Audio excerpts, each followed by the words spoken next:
Okay, today is January 8, 2026. If you guys can see, these are medications belong to my late husband. Of course, he's no longer with us. That's why I have to dispose all of this. But yeah, it also expired. So these are over-the-counter and prescribed medications. Some are already discontinued before he passed, pero hindi namin kaagad na dispose. I have to dispose all of this properly. I have to put in a sealed container, or before doing that, I have to mix with cat litter, then put in a sealed container, and then put in a trash can. Tomorrow is January 9 pickup day for our trash. So, kaya ko inaayos na ito. And again, these are over the counter. Like this one is Pepsid, antacid, potassium chloride. Yeah, but he was taking also potassium. Yeah, potassium is very essential if you have, or it's very essential for the heart, because if you have a low potassium, you are prone to have heart arrhythmias or arrhythmia. Yeah, that's potassium chloride. And then this is tamsulosin or BPH. Yeah, these are a lot. And metoprolol. He's also taking carvedilol. And this one is blood thinner, Coumadin or warfarin. This one is vitamin D3, 50 micrograms.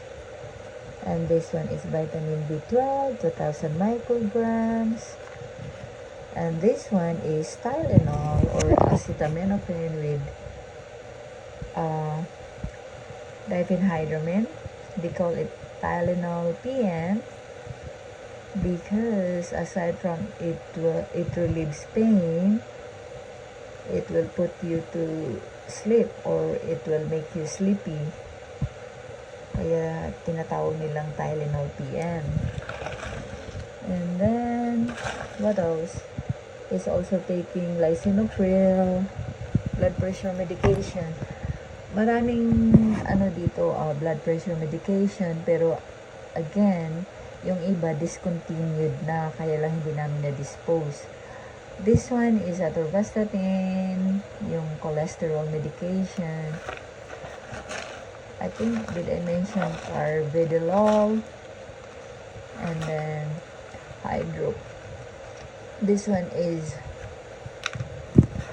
hydrochlorothiazide.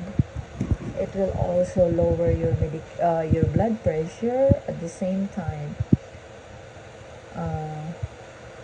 Diuretics, hydrochlorothiazide. And he's also taking furosemide or Lasix. That's also diuretics. And what else? Yeah, doxazosin is also taking. This one is another form of Tylenol. It's capsule. And this one is acetaminophen plus decongestant. Yeah. Para sa flu, pag may flu. Masakit ang ulo, tapos congested masyado you have nasal congestion. This one is vitamin B12, 2,000 micrograms. What else? Yeah, it's a lot, a lot, a lot. He's also taking amiodarone, 200 milligrams, 1 tablet a day, kasi meron siyang pacemaker. Yeah.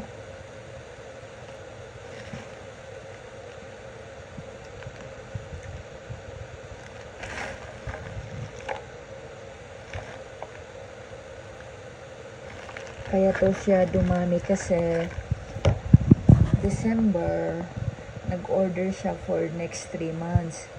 So, kahit nung wala na siya,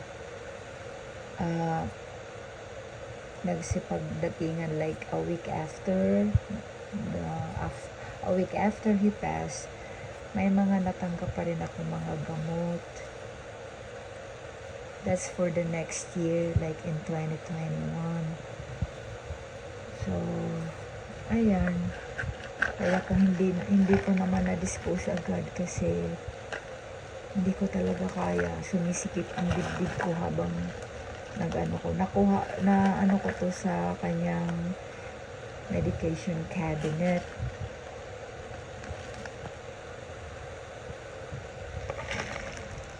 And he's also taking aspirin, 81 milligrams. Malaking bagay din ang 81, yung aspirin. Yan, nagpe-prevent ng stroke.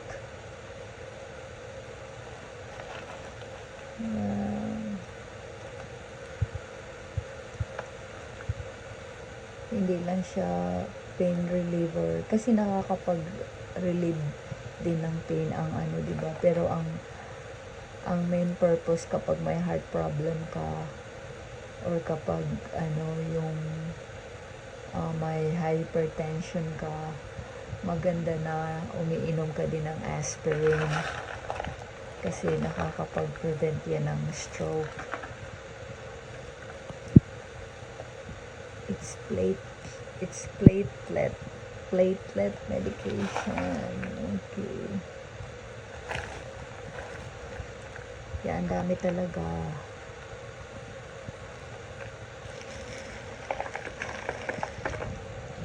Yeah, I'll mix this one with cat liver and then put in a sealed container.